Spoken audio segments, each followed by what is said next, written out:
Hello, আমি যে ইনফরমেশনটা গ্যাদার করলাম সেটা হচ্ছে গতকালকে যখন জিয়াউল আহসান পালিয়ে যেতে পারলো না এবং আমরা খুব কুইক অ্যাকশন নিলাম, এর কারণে যেটা হয়েছে, যারা এখন ডিজিএফআই তে আছে তাদের মধ্যে তো তারা খুব ভয় আছে, আতঙ্কে আছে যে জিয়ার ক্ষেত্রে যেটা হয়েছে এটা যদি তাদের ক্ষেত্রেও হয়। সো তারা ডেসপারেট হয়ে এখন মোটামুটি আহ, আমি অ্যাজিউম করি যে তারা সশস্ত্র অবস্থায় গিয়েছে সেনা প্রধানের সাথে দেখা করতে এবং তাকে প্রেসার দিচ্ছে যাতে কোনো ইয়া না করে, কোনো আহ, সরকার গঠন না করে তারা যেন একটা জরুরি অবস্থা দেয়। এবং আমি অ্যাজিউম করি যে এটার পিছনে ভারতীয় আছে, কারণ তারাও চাচ্ছে না যে এখন একটা একটা সরকার গঠন হোক। এটা যদি একটা জরুরি অবস্থা হয় তাহলে কিন্তু শেখ হাসিনার কন্ট্রোলে আবার চলে আসবে সবকিছু। আমি একটা অফিসারকে কানেক্ট করার চেষ্টা করতেছি। আচ্ছা, ওকে তো আমি রিকোয়েস্ট পাঠাইছি। ও যদি আসে তাহলে ও আরো ডিটেলস বলতে পারবে, ও গ্রাউন্ডে আছে। তো আমাদেরকে ছাত্র জনতাকে আবার এই জিনিসটা রুখে দিতে হবে। এখানে আমরা অনেক কিছু সমস্যা দেখতেছি যে আমি অ্যাজিউম করি যে জিয়াউল আহসানকে যে বের করে দেওয়ার চেষ্টা ছিল এটা সেনাপ্রধান জানতেন। আমি জানি না কোন প্রেসারে পড়ে উনি ওই জিনিসটা করেছেন, বাট এই মুহূর্তে তাকে দিয়ে চেষ্টা করানো হচ্ছে তিনি যেন আহ, তিনি যেন একটা জরুরি অবস্থা ঘোষণা করেন। জরুরি অবস্থা ঘোষণা করলেই আর তখন ওই ওই ওই প্রবলেমটা আর আসবে না, কারণ তারা অলরেডি জানে যে যখন প্রফেসর ইউনূস চলে আসবে, প্রফেসর ইউনূস চলে আসার পরেই একটা গভর্নমেন্ট ফর্ম করে ফেলার পরে আর কোনো কিছু করা যাবে না। সো এই মুহূর্তে তারা প্রেশারের মধ্যে ওখানে রাখছে।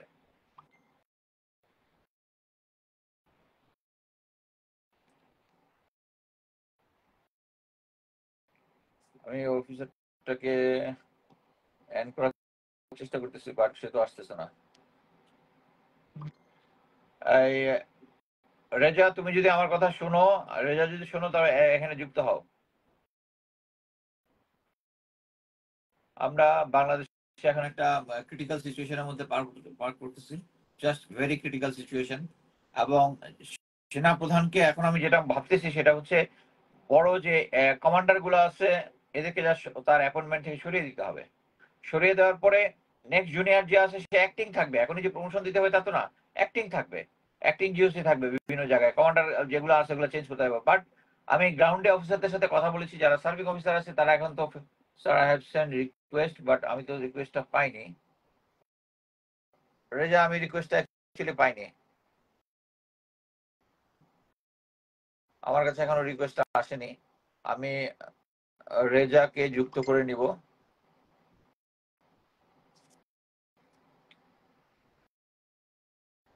তারা এই জিয়াকে এয়ারপোর্ট থেকে নিয়ে আসার পরে তারা ভয় পেয়ে এখন সেনা প্রধানকে দিয়ে জরুরি অবস্থা জারি করার ঘোষণা ইয়া চলতেছে। এবং আমি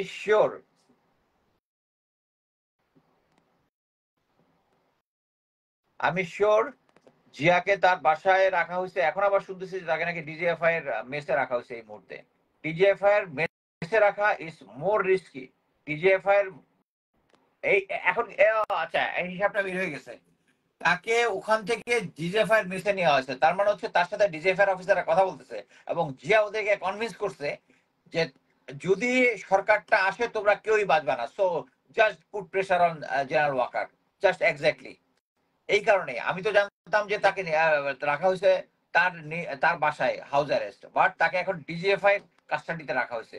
কিছুক্ষণ আগে আমি কনফার্ম করলাম যে তাকে ডিজিএফআই এর বাসায় যদি এই মেসেজ যদি রাখা হয় তাহলে ডিজিএফআই এই যে রেজা, রেজা এখন তুমি বলো। হ্যাঁ বলো।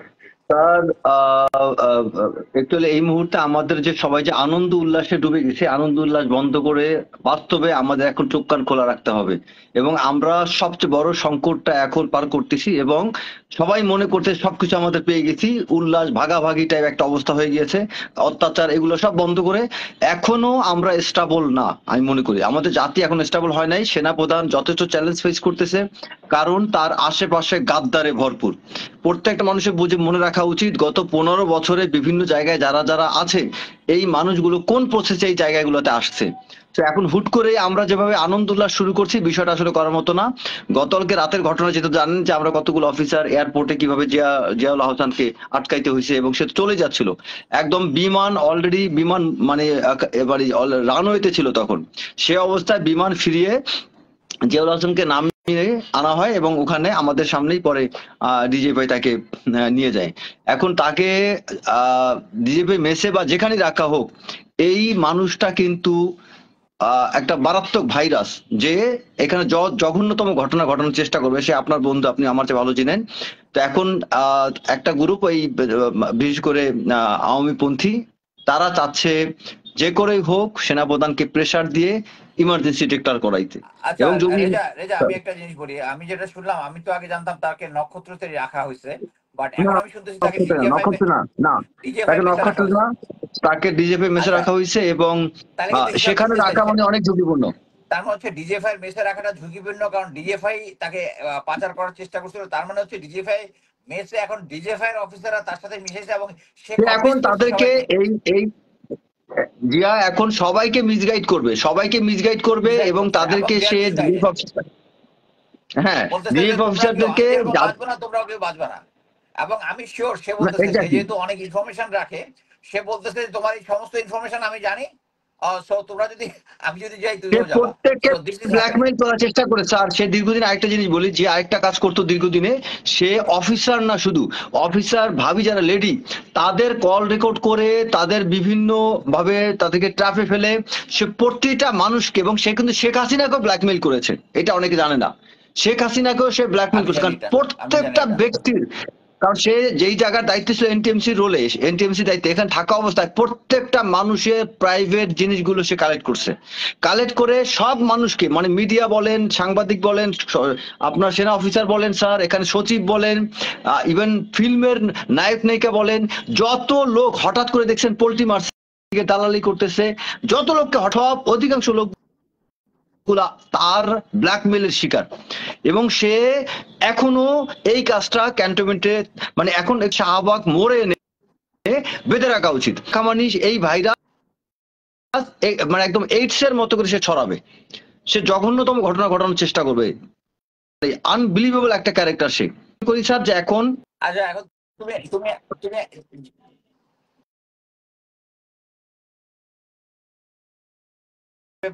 কি ধরনের স্পিরিট সেটা বলো না, মানে তুমি এখন এই মুহূর্তে যে তারা প্রেশার,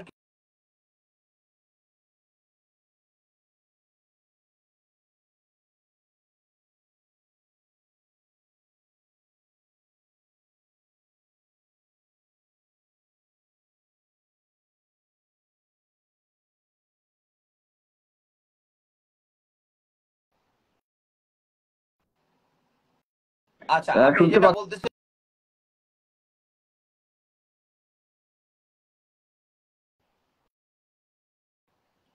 হ্যালো, হ্যাঁ হ্যালো, প্রেজেন্ট সিচুয়েশন নিয়ে বলো, প্রেজেন্ট প্রেজেন্ট।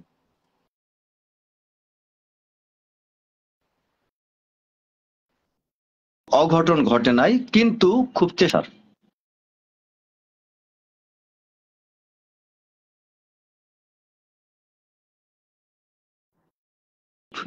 সেনাপ্রধানকে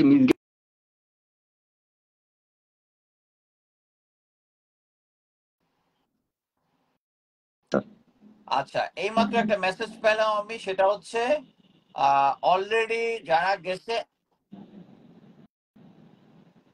এমনও হইতে পারে যে চিফ ডোর ক্লোজ করে দিছে অফিসারদের সহ, এখন সবাই ভয় পাচ্ছে। যারা স্যার, এইমাত্র স্যার পাইলাম। এরকম এরকম এরকম স্যার, এখন এটা এটা বিভিন্ন অফিসারদের কাছে শুনতে পাচ্ছি, একজন না অনেকগুলো অফিসারের কাছে শুনতে পাচ্ছি, কিন্তু ভেরিফাইড না গোয়িং টু হ্যাপেন। বাট না এবং আমি আমি যে একটা অফিসারের বিষয় কাছে স্যার, মেসেজ পাচ্ছি, এটা এটা 100% স্যার এই মুহূর্তে ওই সমস্ত অফিসারদেরকে নিয়ে অলরেডি লক করে ভিতরে আছে ওই অফিসার সহ। বাইরে থেকে অফিসাররা কনসার্ন হয়ে গেছে, যারা হয়তোবা স্যারকে প্রেশার দিয়ে করায় ফেলবে জরুরি অবস্থা ঘোষণা করার জন্য। জি স্যার, আমি আমি ওই জি স্যার, স্পটের অফিসার থেকে পাচ্ছি। জি স্যার, রাইট স্যার। এবং এখানে ওখানে আর্মি হেডকোয়ার্টারে বিশেষ করে অনেক অফিসার আর্মি হেডকোয়ার্টার থেকেও আবার টের পাচ্ছে না স্যার, বিষয়টা প্রচন্ড সাইলেন্টলি করা হয়েছে স্যার। এনিওয়ে মানে সাইলেন্টলি করলেও একদমই সাইলেন্টলি করা হয়েছে, আমার মনে কাছে হচ্ছে স্যার একদম জিনিসটা আসছে পাশের এটাই উইং হবে। এ, পাশের উইং এ আমি খোঁজ নিচ্ছি, সে জানে না। আবার আরেকজন বলছে যে হ্যাঁ সামথিং ইজ গোয়িং অন। ব্যাপারটা হচ্ছে এই স্যার। এখন এই আমরা মুহূর্তে এটা সো ঘটনা ওইটাই হয়েছে যে জিয়াউল আহসানকে ডিজিএফ এর কাস্টাডিতে দেওয়া হচ্ছে। ডিজিএফ এর কাস্টাডিতে দেওয়ার পরে সে অফিসারকে কনভিন্স করছে, যেহেতু সে অনেক কিছু জানে, সো আইদার তোমরা তাকে প্রেশার দাও, নাহলে চলো আমিও ঢুকবো, তোমাদেরকে সবাইকে ঢুকবো। এবং এই জন্যই রাইট ডিজিএফ স্যার, প্রেশারটা ক্রিয়েট করতেছে, কোনো ডাউট নাই। এবং মানে এই কারণে সে একা একা ভিলেন হয়ে, একা ভিলেন হয়ে সে সবাইকে ভিলেন বানানোর চেষ্টা করছে স্যার, এক কথায় কারেক্ট ব্যাপারটা হচ্ছে এই। Correct correct correct. এখন যেটা এবং হবে জাতির এখন উচিত স্যারকে এই জিয়াউল আহসানকে, জাতির উচিত এখান থেকে জিয়াউল আহসানকে নিয়ে শাহবাগ মোড়ে বেঁধে রাখা, কারণ ও ভিতরে বাট থাকা বা ওরা আসলে, ওরা এখন রাখাই উচিত না। কারেক্ট, আমি মনে করি যে এখন হয়তো স্যারের বা আমার মনে হয় স্যার, প্রফেসরের কালকে উচিত আমরা যখন হচ্ছে তাকে থামাতে গিয়েছি, আমার মনে হয় এরকম একটা কিছু আন্দাজ করেই তাকে মনে হয় সরানো হচ্ছিল, যে ওরে দেশে রাখা মানে ও একটা গ্যাঞ্জাম পাকাবে। কারেক্ট, ওইটাই ওইটাই তাকে সরাই দিতে চেষ্টা, সব মানে ওই যারা ক্ষমতাসীন আছে তাদের জন্য সেফ হইতো, যে তার কাছে যত ইনফরমেশন রাইট আছে স্যার। ওইটা সব বাইরে চলে গেল। হ্যাঁ, সো এখন যেহেতু দেশে রয়ে গেছে, স্যার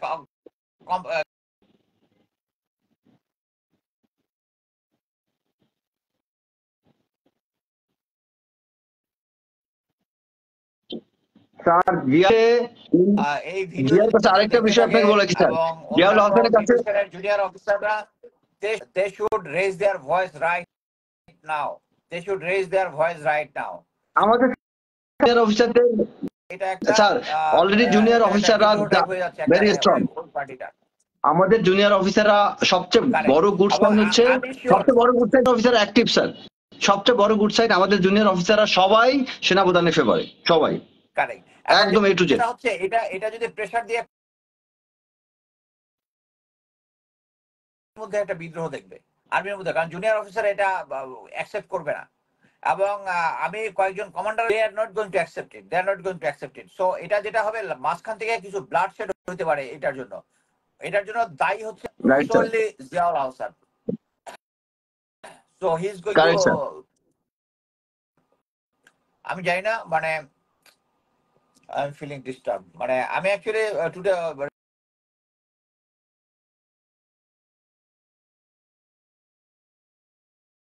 ভেঙে ভেঙে আসতেছে।